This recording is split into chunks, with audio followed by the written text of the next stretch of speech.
Bonjour à tous et bienvenue sur cette vidéo.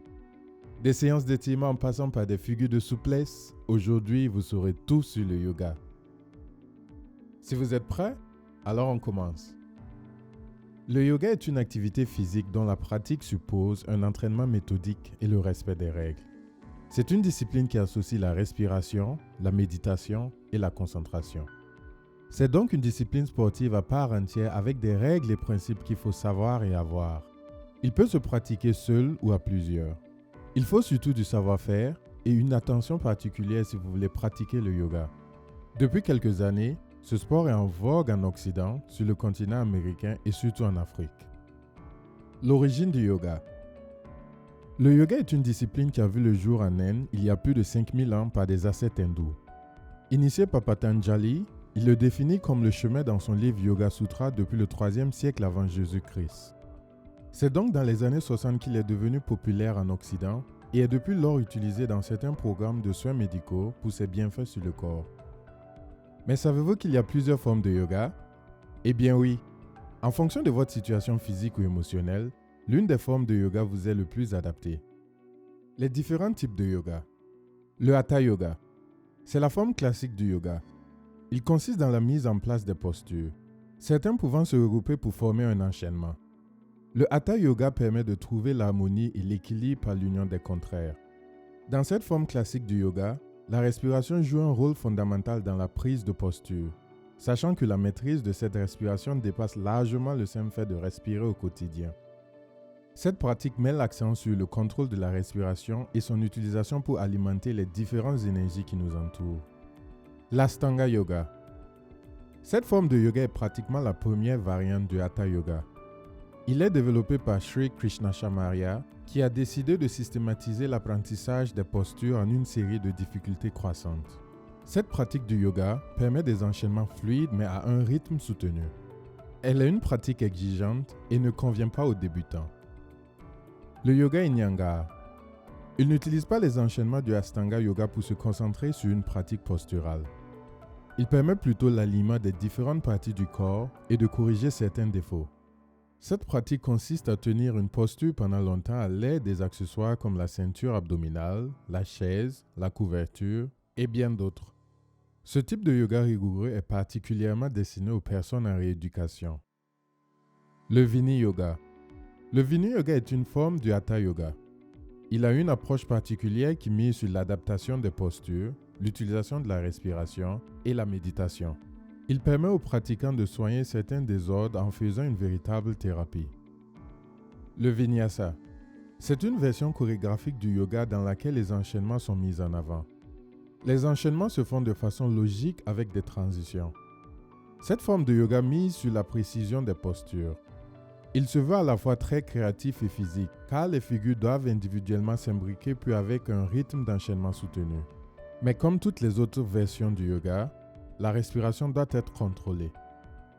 Vu la rigueur dans sa pratique, c'est un yoga adapté aux personnes ayant de bonnes conditions physiques avec de grandes difficultés de concentration. Il n'y a donc pas de place à l'égarement si vous voulez pratiquer le Vinyasa. L'aéro-yoga. C'est une version encore plus extrême du Vinyasa. Il est pratiqué de façon aérienne, à l'aide de tissus acrobatiques pour les postures que vous soyez totalement en l'air ou en contact avec le sol. Mais ne faites pas une fixation sur les postures car il reste un yoga accessible à tous.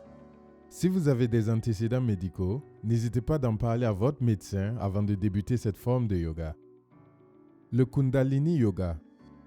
Il est souvent appelé yoga de la conscience car il est et reste le type de yoga le plus méditatif. Le nom Kundalini d'origine indienne veut dire énergie autour de la colonne vertébrale. C'est une version du yoga qui permet d'atteindre une conscience plus élevée. Il se base sur le niveau émotionnel. Que ce soit les chants, les postures ou la méditation, ce type de yoga produit de puissants effets sur le psychisme qui peut s'avérer dangereux s'il n'est pas bien encadré ou s'il est pratiqué par des personnes avec une forte sensibilité. Le Yin Yoga. Le Yin Yoga est également une version du yoga. Il est très méditatif et est basé sur le travail de l'esprit et du corps.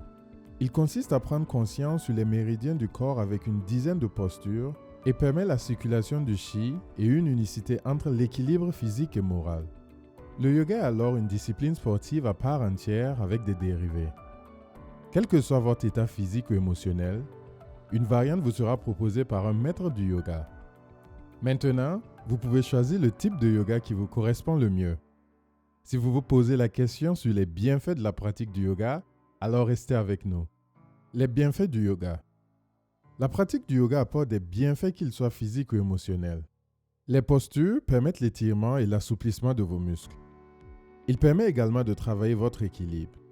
La pratique régulière du yoga peut aussi corriger des erreurs de posture développées tout au long de votre vie. Des études menées par l'Université du Temple en 2008 ont montré que les personnes de plus de 65 ans qui pratiquent le Iyengar Yoga améliorent leur équilibre. En 2010 également, l'Université de Boston a publié une étude dans laquelle il était prouvé que la pratique du yoga réduit le stress. En effet, pendant les séances, l'attention est mise sur le corps et la respiration, ce qui permet également de soulager l'anxiété. Sur les fonctions cérébrales, la pratique du Hatha Yoga pendant une dizaine de minutes apporte un coup de pouce sur la concentration, la mémoire et améliore les fonctions cognitives. Une étude de l'Université de l'Illinois a montré que les personnes ayant pratiqué cette version du yoga réussissent mieux les tests intellectuels. Sur l'activité des protéines, en 2014, une étude menée par l'Université de Californie a montré que le pouvoir de cette discipline sportive est d'autant plus grand dans la mesure où il a une capacité d'atténuer l'activité des protéines connue pour jouer un rôle dans les inflammations. Sur la tension artérielle, plusieurs autres études dans différentes universités à travers le monde ont montré l'impact positif du yoga sur le corps humain, que ce soit la régulation de la tension artérielle, l'amélioration de la souplesse, l'augmentation des fonctions pulmonaires ou l'augmentation significative de la vie sexuelle.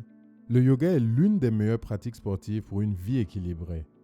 Sur la réduction du sucre, des études approfondies sur le yoga montrent qu'une pratique sur plusieurs mois soulage des douleurs de dos, réduit le taux de sucre dans le sang chez les diabétiques et soulage contre l'anxiété. Sa pratique sur des années permet la solidité des os, un très bon indice de masse corporelle et le développement de meilleures conditions cardiaques. Tout ceci montre sans équivoque que le yoga est un sport particulier par sa façon d'être pratiqué et par les différentes conditions requises pour en être un adepte. Mais comment faire du yoga si vous manquez de temps pour aller en salle de sport? Des techniques simples peuvent être utilisées pour faire du yoga où que vous soyez. Les différentes techniques de posture. La posture du chat. C'est une posture que vous pouvez faire au réveil. Elle consiste à réveiller la colonne vertébrale après un long moment de sommeil. Il s'agit de faire le dos rond en regardant vos cuisses, en levant la tête et en ramenant la colonne vertébrale à l'horizontale. La posture du chien. Au réveil, vous pouvez faire également la posture du chien qui regarde en bas. C'est une posture qui étire le dos, les jambes et les bras. Elle est un peu plus intense que la posture du chat. En plus de mettre votre colonne vertébrale à l'horizontale, vous repliez les orteils, levez le bassin et mettez la tête entre les bras tout en regardant vos cuisses. Posez les talons et pédalez. Faites cela pendant 3 respirations et revenez à la position initiale. Cette posture permet de réveiller les muscles. La posture de la flexion. En milieu de matinée, il y a la posture de la flexion avant debout. Très pratique et discret pour vous étirer les jambes et le dos. Cette posture consiste à se tenir bien droit et à relâcher les épaules, tout en essayant d'être plus proche de vos orteils en inclinant votre buste. Les postures du prince et du guerrier numéro 2.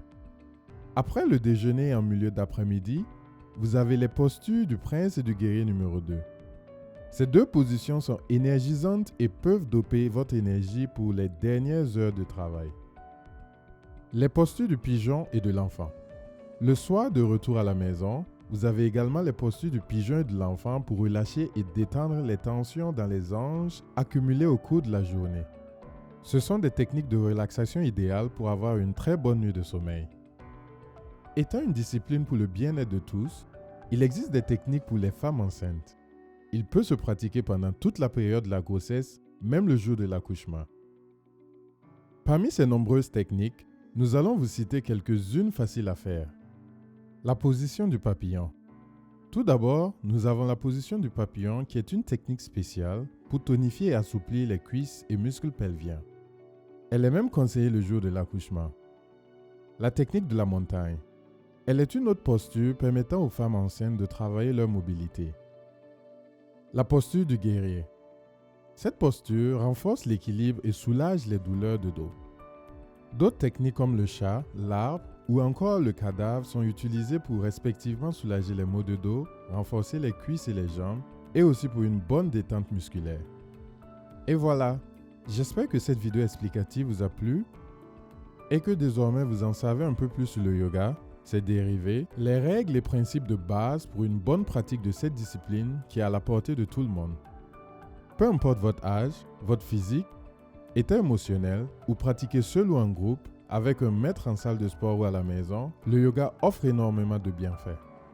Merci d'avoir regardé la vidéo. N'oubliez pas de t'abonner pour ne rien rater de nos prochaines vidéos. Reste curieux!